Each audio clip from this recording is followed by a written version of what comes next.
I'm not here to discuss sex tonight. I guess that can wait until later. Not here, but elsewhere perhaps. Now, I'm here to talk about the future race relations. I suppose it's rather significant that I've come here from San Francisco, which is experiencing rather interesting aspect of race relations at this particular point in time. But in order to understand the future direction of race relations in this country, we also need to understand something about the past history of race relations. Now, just to briefly review the history of race relations in this country, we know that most blacks who came over here, came over here from Africa, the majority of them from West Africa, where despite some stereotypes to the contrary, they had a flourishing civilization, a civilization that was at one time more advanced than that of Europe. And they were sold into slavery. And this, by the way, is counter to another theory that blacks came over here voluntarily as slaves because of the high unemployment rate in Africa. One of the more interesting things that happened during the passage from Africa to the New World, one that isn't highlighted sufficiently in the history books, is the fact that the majority of the people they were transporting here as slaves did not make it. And it's estimated that during the 200 and some years of the slave trade, that as many as 100 million Africans actually perished on the voyage from Africa to the New World. Yeah, well, they came over here as slaves, and when they came here at that time, slavery was not particularly new to the world. It existed in Greece, in Europe before. The rather unique characteristic of American slavery is that it gradually became identified with a particular racial group, whereas before slavery was considered more of an accident, that happened to people and not as a result of any particular qualities ascribed to their racial membership. And because it was just one racial group that was forced into slavery, a certain ideology developed in order to justify it. Now, there were a number of ideologies that they tested out to see how they would work. One was that they were converting the heathens to Christianity. They ran into some problems with that because in order to convert us to Christianity, they were also supposed to give us some kind of religious instruction, which would simultaneously mean teaching us to read the Bible. And they were somewhat concerned about teaching the slaves to read the Bible because it was felt that they might find some peculiar ideas of equality and human freedom in the Bible that were not compatible with the institution of slavery. Well, that was just one of them. And then, of course, there was the theory of the Hamitic curse, which said that blacks had been cursed by God and were doomed to be the servants of mankind forever. And then they went on to a number of other theories, and they still have a few left, just in case they need to restore the institution. But slavery, did take on a rather peculiar character in the United States. It did develop around it and ideology to support it. Now, before we go on much further in talking about race and racism, the first thing we need to know that is that, at least my position, is that race is a political identity. I mean, sociologists and anthropologists frequently define it as a combination of physical traits that set off one group from another. But then you find, because of the history of miscegenation that has taken place throughout the world, that there's no racial group that proclaim itself a pure race. We know, for instance, that there's no such thing as white people, black people, yellow people. You know, essentially, people are all one color, and that's brown, and that it's the amount of melanin in the skin that tends to bring out that color to varying degrees. We also know that they have placed people into racial categories on the basis of skin color, but we find that the whitest group in the world can be found in Japan among the Ainu, and that among the darkest group in the world are Indians from India, and that you'll find a varying color spectrum, say, among Afro-Americans in this country. And there are other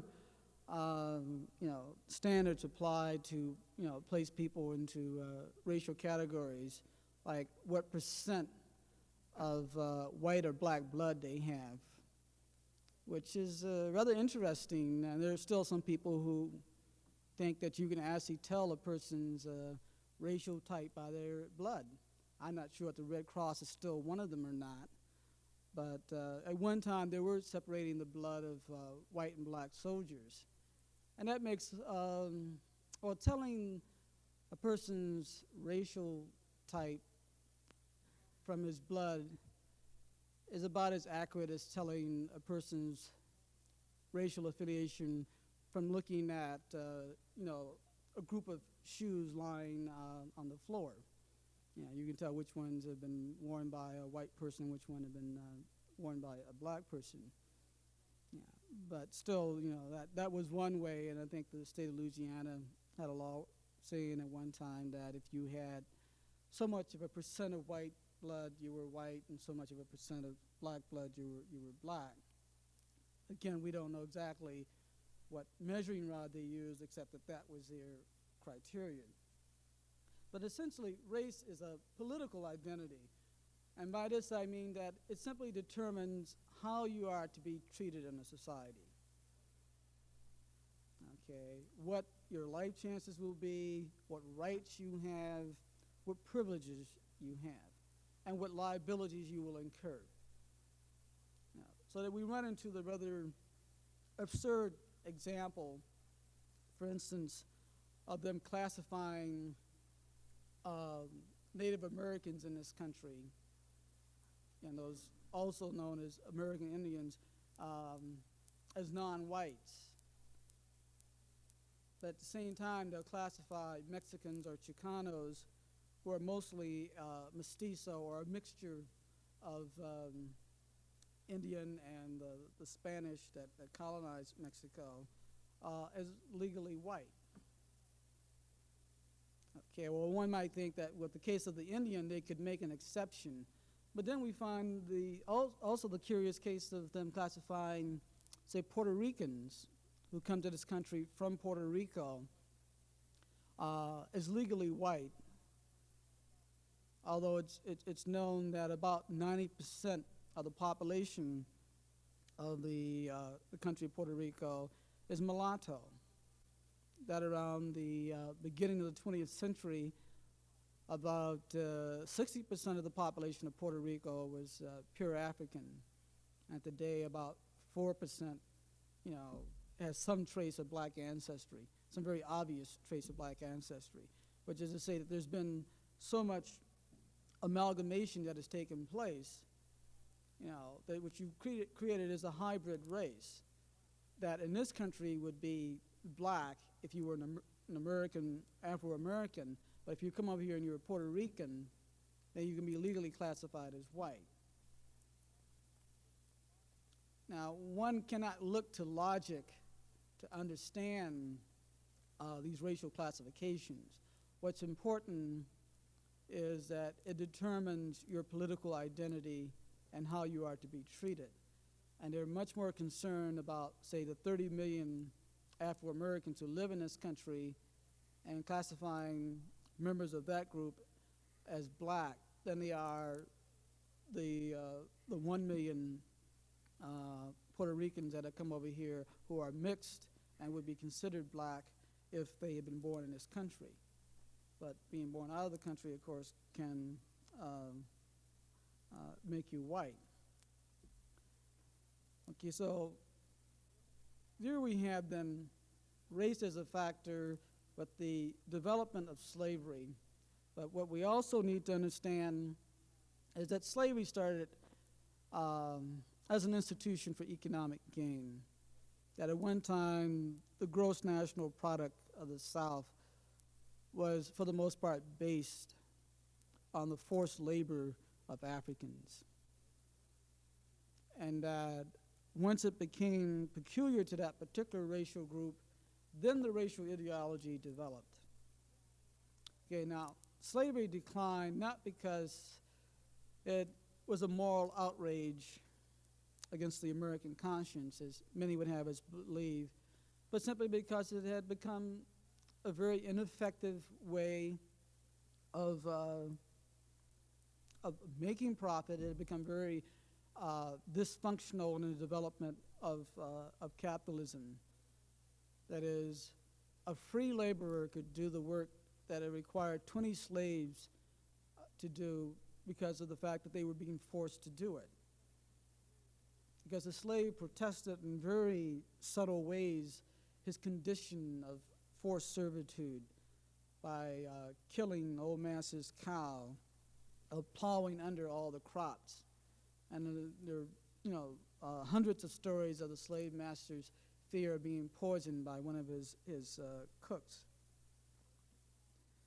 So that slavery declined simply because it had become economically impractical to continue it. But we still had the racial ideology that had developed, which essentially said that blacks were inferior and whites were superior.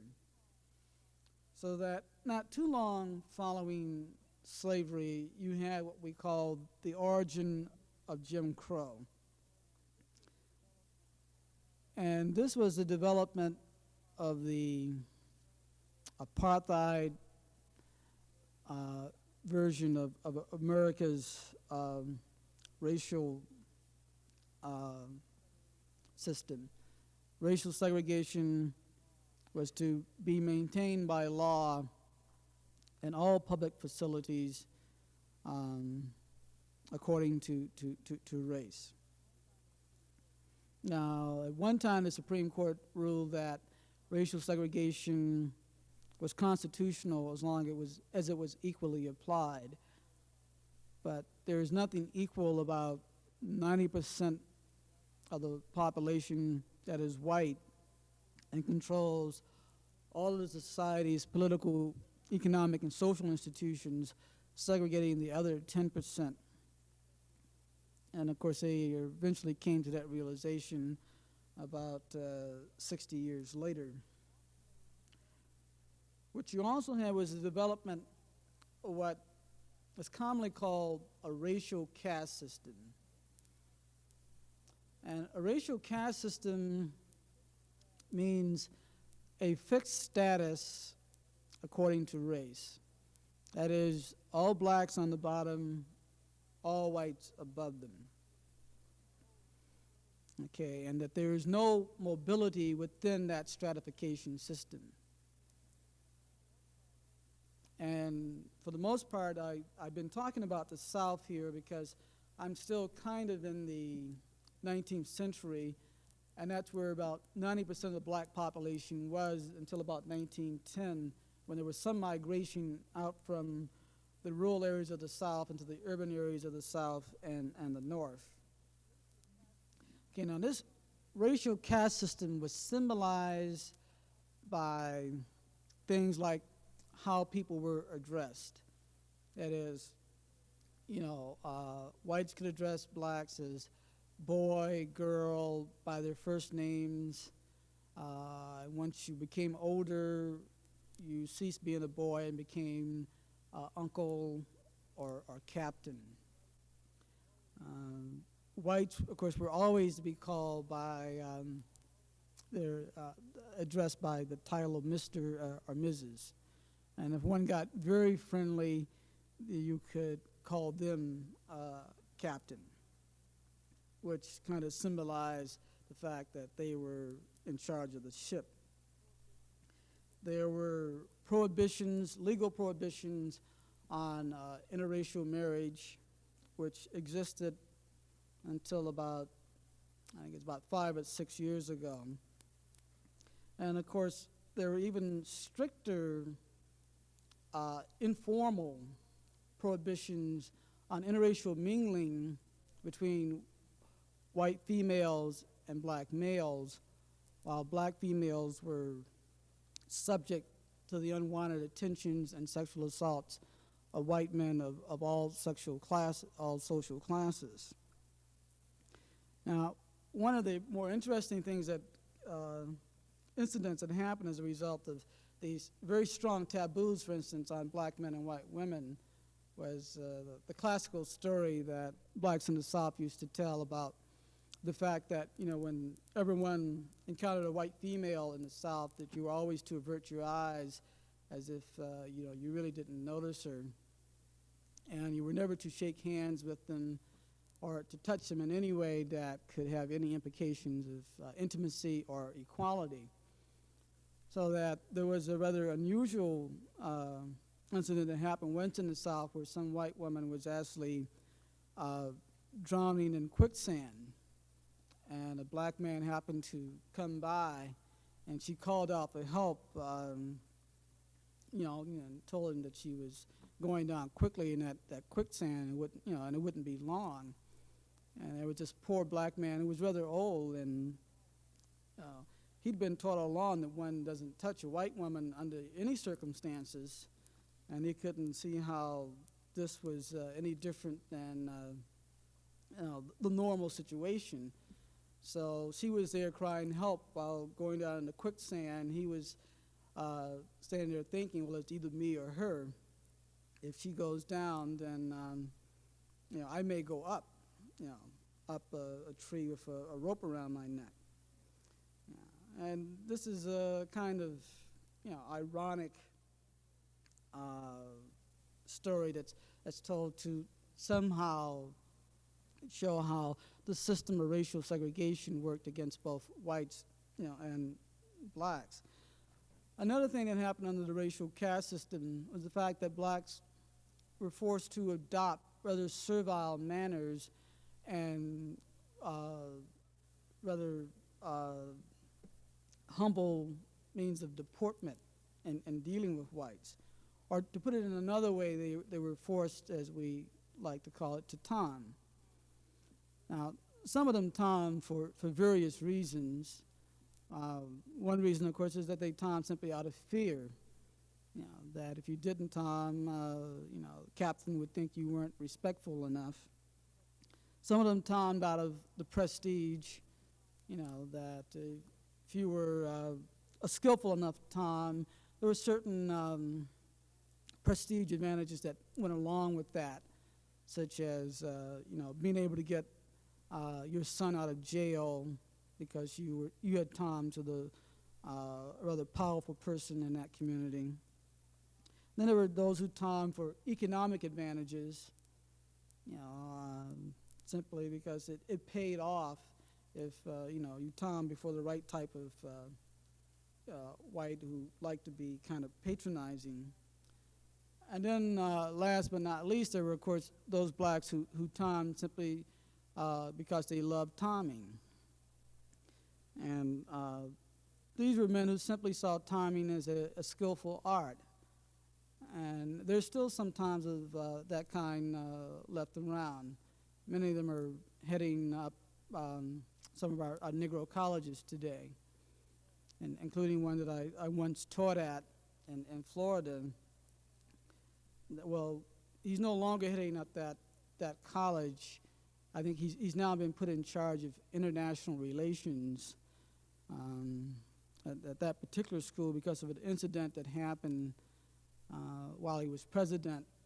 The fact that he didn't bother to discriminate between the whites that he was supposed to time to, that he developed kind of a reflexive head scratch and a shuffling walk whenever he saw a white person.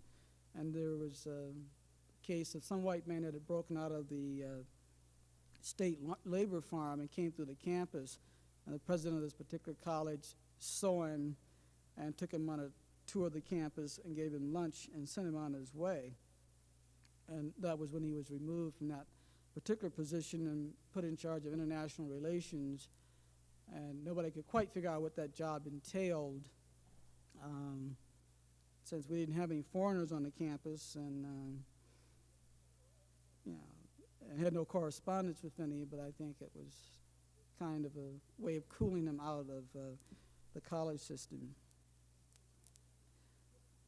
Okay, now, that's kind of a history. If we talk about the North, we have to consider that migration to the North occurred around 1910, mostly as a result of the mechanization of agriculture and, of course, the recruitment of northern industrialists who came into the South to recruit blacks to work at jobs in the factories.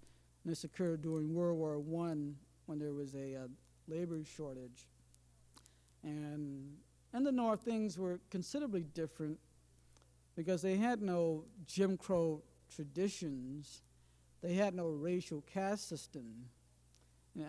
Essentially, their attitude toward blacks was that you can be as equal as you want as long as you don't get too close.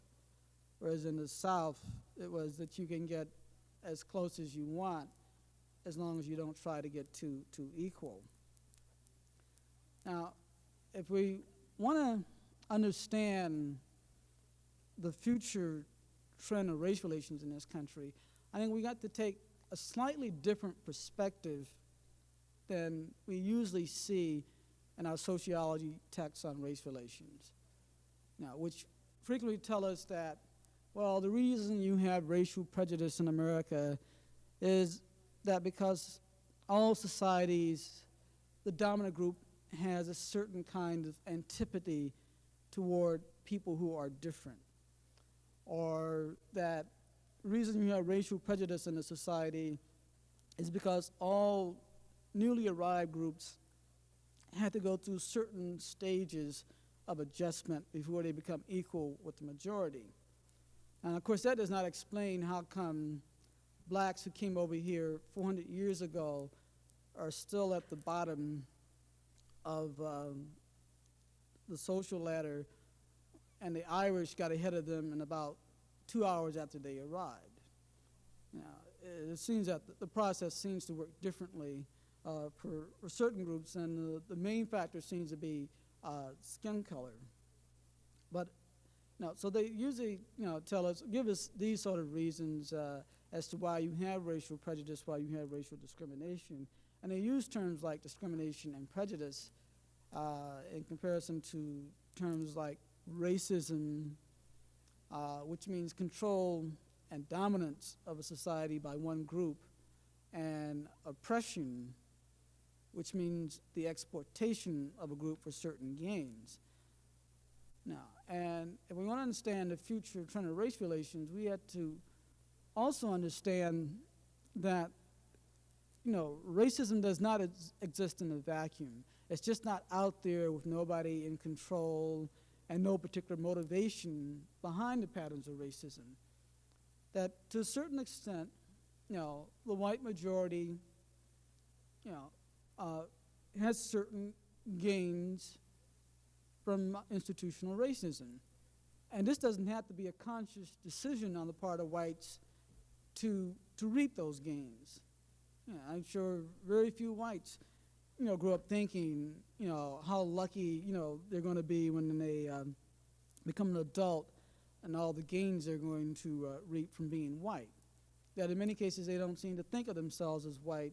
except when confronted with a situation where that issue is brought to the fore.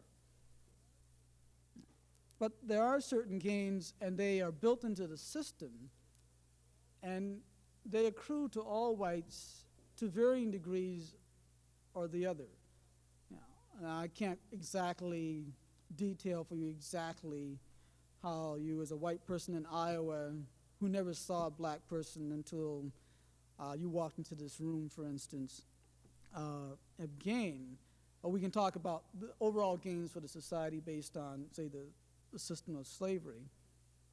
But that, however minute, that there are certain gains for whites, even if it's a very abstract gain. And if we understand, say, the future trend of race relations, then we need to understand what some of these gains are and how they are imposed on the consciousness of some whites, who fight to defend these gains. Now, one of the major gains is economic. Now, this should be fairly clear, but it's never explained to us in this way. Now, it's estimated that the oppression of blacks, which places them at the very bottom of the socioeconomic ladder, allows certain whites who would not ordinarily be, say, in the middle, to rise to that level. Now, and we're not talking about a sum-zero relationship here, because it doesn't work quite that way. But that is, say, the concentration of large numbers of blacks in low-paying, what some people call dirty jobs, allows that many whites who would ordinarily have to take those low-paying, dirty jobs to go to a higher level of occupational role fulfillment. Now, that should be fairly logical. That should be fairly clear. That is, if you did not have blacks who worked as janitors cleaning up the campus or the schools or the streets, if you didn't have them picking up the garbage, somebody's got to do it.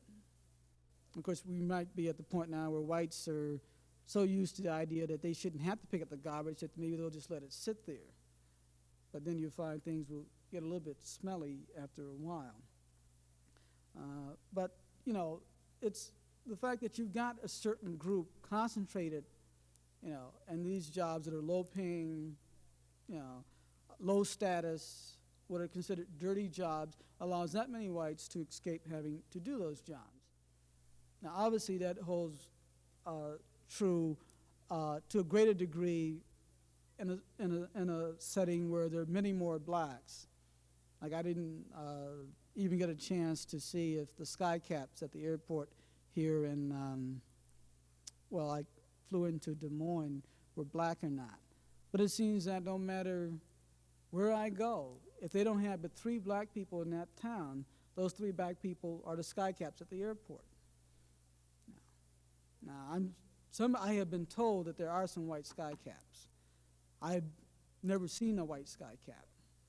I was in, Fargo, North Dakota? Is there such a place? Well, the skycaps there are black, and they're about half the city's population. And we know that, in the South, certain jobs simply are not done by whites, but I will get to that later. Okay, now, so that, you have this economic gain, or you call this socioeconomic gain. And this is not, by the way, pure speculation. If you examine the census data for what is called standard metropolitan areas, you find that the higher the proportion of whites, the higher the proportion of blacks in a given city, the higher the salaries of whites, the more likely they are to hold white-collar, so-called clean jobs. And this is a function of numbers, because what happens here is that if you take a city, for instance, like Washington, D.C., which is about 80% black, Now, that's just the city, not the entire region, which is actually about 60% white and about 40% black. But if you take a city like Washington, D.C., where you have about, should they say, between 80 and 90% black, I think it's about 80%, and 20% white, that means that for the higher status white-collar jobs, the whites who control the economy in Washington, D.C., have a much lower number of whites to select from in filling those jobs. And as a result, whites who would be more likely to be in marginal positions by virtue of their educational background, their skills, whatever, can receive jobs at a much higher level simply because there are not as many of them to select from. And you see this in city after city where there is this correlation between the number of blacks in a given area and the proportion of high status jobs held by whites. Take, for instance, the city that I'm living in, San Francisco, where they recently did a study trying to rank cities according to things like mental health, poverty, racial equality. Well, according to the survey they conducted, San Francisco, the city, ranked first on racial equality. Now, what was the reason behind San Francisco ranking first in racial equality? You couldn't assume, if you know the image of San Francisco as a very liberal, very radical city, that it's because people are much more liberal, because they're much more tolerant, and the blacks are treated much more fairly there. Well, that's become, obvious that it's not true in some events of the last 4 weeks, but still, ignoring what the events of the last 4 weeks, one might assume that. But no, what you actually find is that San Francisco has one of the smallest black populations in the United States. Because their index of racial equality has to do with the income disparity between blacks and whites. So that if blacks, for instance, earn about 80% of white income in San Francisco, but they only earn 60% of white income in New York City, and you have less of a disparity in black and white income, then you assume that there's less discrimination there. But what has actually happened is that San Francisco has one of the smallest black populations of any major city in the United States. It also has a very large proportion of underemployed whites who want to live in that city because of its glamour image. That is, it's attracted a large number of young, college-educated whites who, when they get there, find the job market rather tight and settle for jobs that they would not settle for in other cities that they weren't as determined to live in. Okay, but it is also a function of the number of blacks in San Francisco, the fact that there are only about 90,000 out of about 1 million. Okay, another advantage, for instance, is the fact that whites have easier access to housing. Now, if you look at the concentration of whites in, say, suburban neighborhoods and the concentration of blacks in the cities, what you find is that there is a much larger proportion of whites in suburbia than their income would justify. But due to real estate practices that tend to keep blacks out of suburban housing in predominantly white neighborhoods, whites with a lower income can then move into that housing because of the exclusion of, say, higher income blacks from that housing market. Thus, again, giving, say, lower status whites a certain racial privileges in the area of housing. And another statistical indication of this is the fact that between 1960 and 1970, the proportion of blacks in poverty actually increased by 10%, while the proportion of whites in poverty declined by 10%. Now, simply because the numbers are the same, we can't necessarily assume that there's some relationship, but I would not be willing to bet that there isn't. Okay, another gain that the white majority reaps from institutional racism is the psychological gain. Now, this is a rather abstract gain and not as easily provable, but essentially it's that any individual in this society who is white and has feelings of low self-esteem, feelings that he's not adequate enough, can always take a certain amount of comfort in the fact that no matter how worthless he is, how unneeded he is, if he is an unemployed child molester who has syphilis, that if nothing else, he's still higher in the eyes of his fellow whites than any black person with 5 medical degrees who invented open heart surgery. Yeah, and that at least he can be taken home to see a white girl's parents, whereas no black male of whatever accomplishment can do that without experiencing some kind of recrimination. It also allows whites who may suffer from problems of frustration to displace the aggression that is in reaction to that frustration onto black people without any particular reprisal. So that is the man who's very frustrated at the fact that he's not doing that well at his job, or he's having problems with his wife.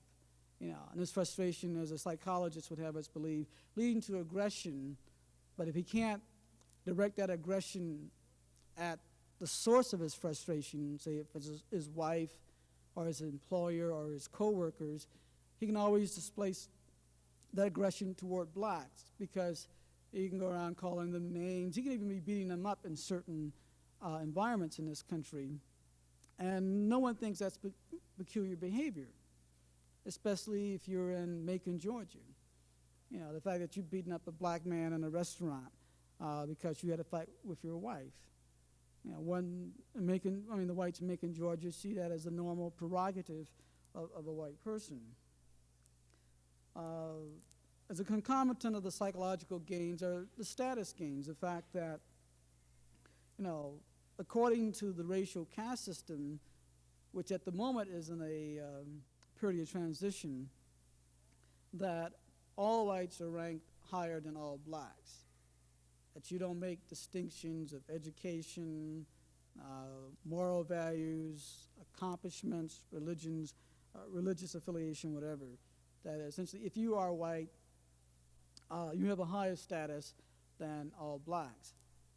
If you lived in the South, or if you live in the South today, as a white person, you're afforded certain status luxuries that you cannot get if not for institutionalized racism. The fact that it was very common for white housewives to have domestic servants, say on incomes of $6,000 and $7,000 a year, mostly because all the black women in that town, they had been forced to work at that particular job, regardless of their talent, their initiative, or whatever.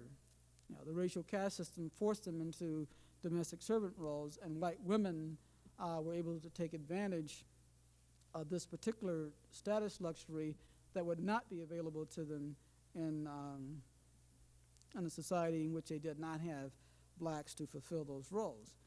And it's also very interesting to notice that the same situation exists in, say, South Africa and Rhodesia, where the average white person may be making 20 times as much as the African. That almost all white housewives, for instance, in Rhodesia, have servants, which you cannot afford, for instance, on your $15,000 or $20,000 a year salary in, say, in Iowa, because there are no blacks to hire as domestic servants. But that if you were in the South, where about, say, 30 or 40% of the population was black, and most of them would be required to go into jobs like that. Okay, now these are just some of the gains from racism to whites that constitute what we call sociologically racial privileges. And racial privileges are simply the head start that one receives in a society that, as a result of your racial membership. And to the same extent, we might call them racial liabilities for blacks. And of course, although race is a political identity, we know that it has a rather marked effect on lifestyles and life chances. For instance, the life expectancy rate of, say, the lowest sex race group would be black males who live to be about 58 years of age, and the highest life expectancy rate is among white females who live to be about 79 years of age. And that the difference in that life expectancy rate can be traced primarily to race. Now, so this is no insignificant matter. Now, to briefly look at, the changing face of racism, first of all, we have to acknowledge that America is an adaptive society. It is not a society that is bound by traditions, bound by a rigid stratification system as one might find in Europe. So that in the last decade, as a result of the civil rights nonviolent protest movement, certain changes were made. As a result of the ghetto rebellions of the late 60s, certain changes were made. So that today, you do not have the same racial caste system that existed, say, in 1955 and 1960. And it's important to note, although there's some disagreement on this, that the one thing that has changed is that, it is no longer a racial caste system in the sense that all blacks are locked into a fixed status. That is, there is mobility. So that certain blacks can rise above the average level of the group. So that now we have a black person on the Supreme Court, a black senator from Massachusetts, a black person who is the state superintendent of education in the state of California, a black person who is the mayor of the third largest city in the United States.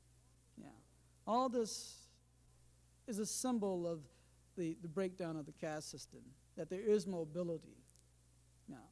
But that for the average black person, as we already noted, they are even more confined to a poverty-ridden status than they were in the past.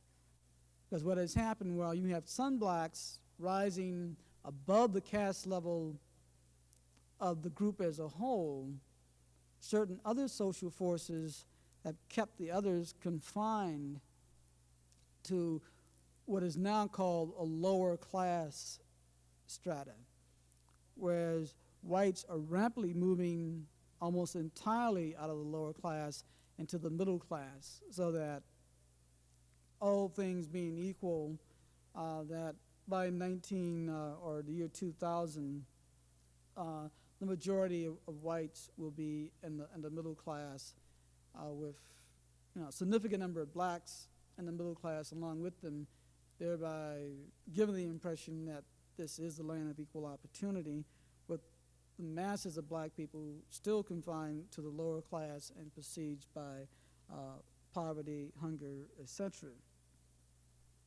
Now, another thing that has happened is that institutional desegregation has taken place. This is in comparison to racial integration, which refers to a blending of two different cultures or two different racial groups. But what we have here is that hardly anything is all white anymore, with the exception of Bob Jones College in North Carolina someplace. So that you do have the desegregation of predominantly white institutions. Yeah. But you don't have racial integration. Yeah. And one of the reasons that this has come about has been what is called affirmative action programs that have sought to deliberately establish certain informal quotas for members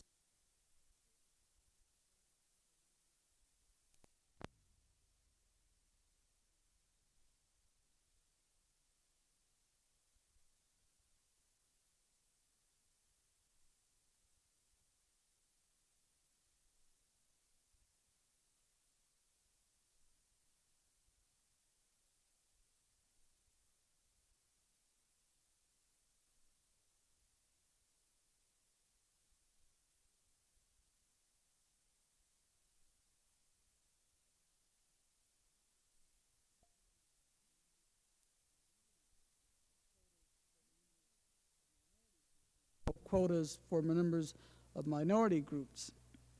And this has brought about a certain amount of controversy that recently went to the Supreme Court in the form of the DeFunis case, who complained that he had been discriminated against at the University of Washington's law school because he was white, that he'd actually achieved I think it was a higher score on the law school entrance exam, and he had better grades than the minorities that had been admitted, but that he had been denied admission simply because he was white, and that they had separate and lower admission standards for the black students, and there were about 36 of them.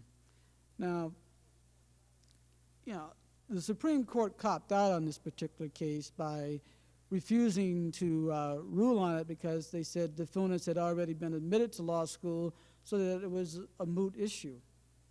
And of course, they're aware of the implications. First, you know, they can say rule that affirmative action or quotas are unconstitutional and run the risk of whatever progress that has taken place under this particular system being thwarted. Or they can rule that it is constitutional to have affirmative action, it is constitutional to have a different standard of admission to jobs, to colleges for blacks and for whites, and thereby whites can be discriminated against in order to make up for injustices of the past, and that as a result, you know, this will incur the wrath of many whites who feel that they have earned the right to go to college, to get financial aid, etc., and that they're now being denied this right simply because they're white. Now, if we, so we have then, some changes that are taking place, and that in terms of the future race relations, we have to consider some of the, well, first of all, we have to look at whether, the white majority is willing to give up some of its racial privileges, and secondly, what are some of the advantages of giving up those racial privileges?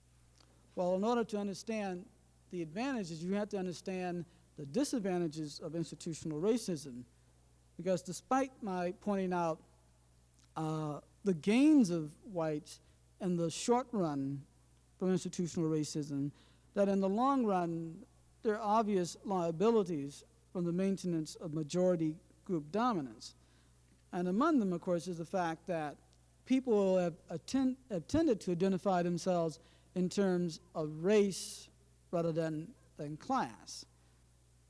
So that workers who are exploited, the oil companies who are gouging them, President Nixon who is gouging them, the politicians who are gouging them, are all not being adequately dealt with simply because they see their primary identity as that of being white, and then perhaps of being a member of the working class subject to certain kinds of exploitation. Yeah. And this is what has happened throughout history, that racism has been used as kind of a red herring in order to divert the attention of working people from the problems of, that that they face together as a class. There's also the financial cost of racism. Again, you know, in order to enforce a system of oppression, and usually it's the working class that has to pay the taxes for beefing up the police force, for welfare, for riot control, etc. Yeah, and money that, say, could be better spent in health care and education and so forth. And of course, the economic loss due to the failure to effectively utilize black talent is probably inestimable. Then we had to consider the political cost of racism. We find that politicians are still running on a campaign aimed at exploiting the white backlash. We have the man who is now named as being the second most popular candidate for the Democratic nomination for president in 1976, George Wallace, who is now running using code names like law and order, anti-busing, and welfare for his old slogans of segregation today, segregation tomorrow, segregation forever. You know, and not dealing very much with other issues that affect, you know, working people in this country. So that if you had a situation where people were not voting on the basis of their racial membership, you know, you might have politicians who would then be forced to deal with certain social and economic issues that are more relevant than the question of whether one is white or black. And finally, you have the loss of cultural diversity. Maintaining all white institutions can ultimately lead to a very stagnant society, you know, that fails to bring in new ideas, new lifestyles, new values, you know, that might be more effective, that might be more innovative than the more homogeneous values found in, you know, cultural institutions that are dominated by a single racial group. Now, before we can do all this, though, you know, essentially we have to construct a society in which race will be relegated to the insignificant role that it deserves. But, you know, this is something that whites have to do, as blacks did not create the system, they do not benefit by the system, they do not maintain the system. So that, you know, one must hurl that challenge at the white majority to carry out this task. And as they say in the words of that old black spiritual, you know, this is a road that you'll have to walk all by yourself. Thank you.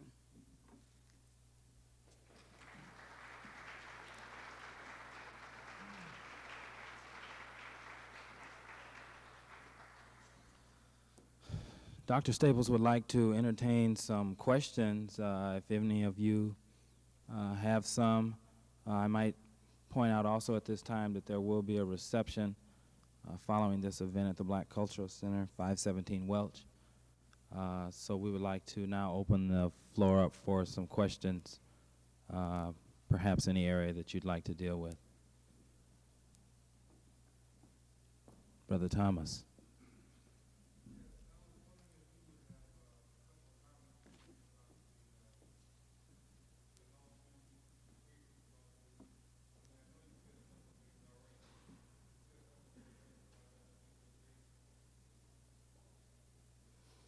Well, I don't know what else one can say about that. Now, those who have read about the case know that, you know, this is a case of a guy who filed a suit because he was denied admission to the University of Washington Law School, and they had admitted about 36 blacks, and his scores were higher, his grades were higher, and they said he was discriminated against because he was white.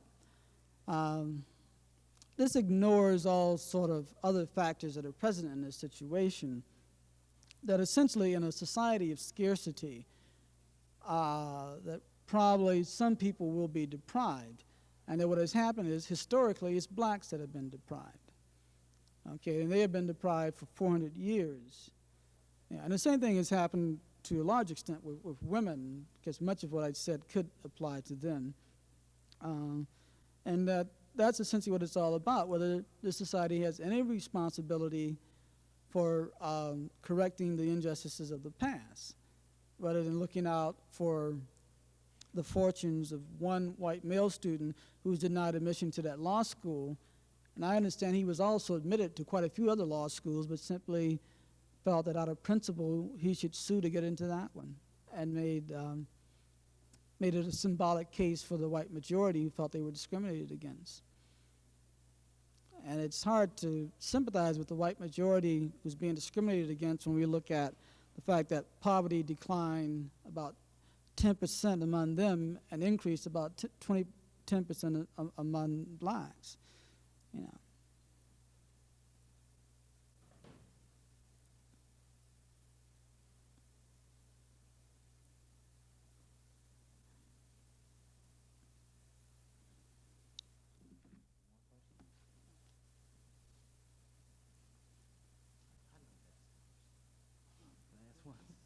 I'd like to ask a question concerning the way we look at poverty among whites and blacks. I know when we look at poverty, we can look at statistics and see that for the United States as a whole, there are actually more poor whites in the country than there are blacks. But what other factors maybe should we look at when we address ourselves to that question?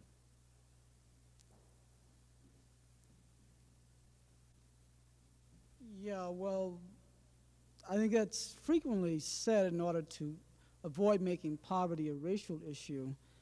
But what you find is that while there are more poor white people in this country than there are poor blacks, both in terms of numbers, blacks are about 30% of the poor now, and they're supposedly 10% of the population. What you find is that poverty cuts across a cross-section of the black population.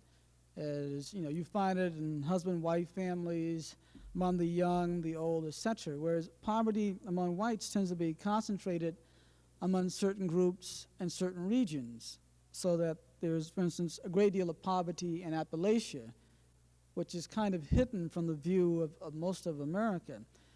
There's also a great deal of poverty among the white aged, you know, who live in certain ghettos of their own, you know. And another source of white poverty can be found among white female-headed households. Okay, now, if you take out those three groups, you don't find that much poverty among the white population as a whole, which is why when you go into certain cities like Los Angeles, if you look for a poor white neighborhood, you really can't seem to find one, because there seems to be no particular concentration of the white poor. You can find it in Appalachia. Yeah. And it also affects things like, say, crime statistics. Like frequently they'll say, well, blacks are overrepresented in the crime statistics, and you say, well, that's because, you know, there's more poverty among them, and therefore they're more likely to have to steal, they can't afford a lawyer, et cetera, et cetera. And people say, well, there's a lot of poverty among whites, but you don't find as many of them committing crimes. Well, that's because of the type of white person who is poor, and the fact that they're much less likely to commit crimes than the black person who represents a cross-section of his group is likely to commit a crime, because of the fact that you have the aged, you have the female head of the household, and you have people in Appalachia who frequently don't show up in crime statistics because those crime statistics are compiled mostly for urban areas. Yeah. And so then when we talk about poverty in this country, as I said, it's becoming very much you know, a racial matter, in the sense that most of the people who are poor are people who are of color.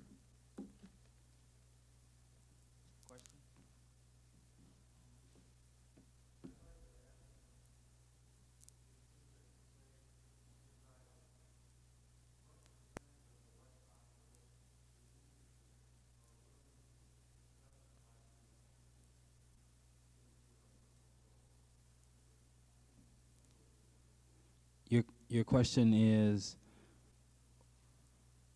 what in his eyes, in the eyes of Dr. Staples, what percentage of whites does he see as being willing to accept blacks? Are you talking about blacks as equals?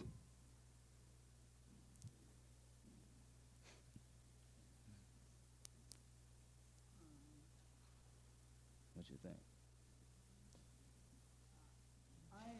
I really can't give you any kind of percentage. If you want to talk about attitudes, probably about 80% of all white Americans now say that they believe blacks are equal.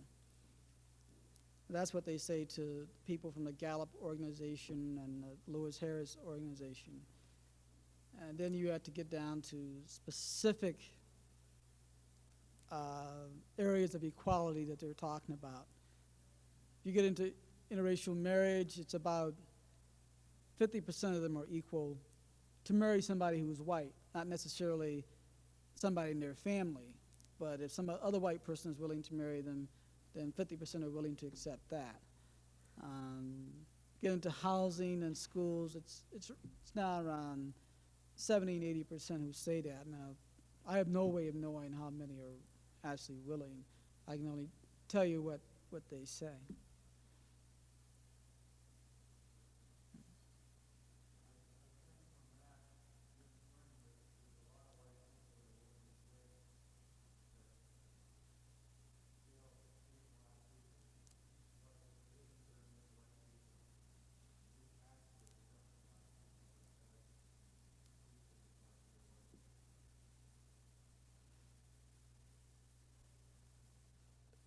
Well, if you look at the structure of the society, it does not appear that there are that many. Yeah, they're still in ghettos, they're still hounded by the police.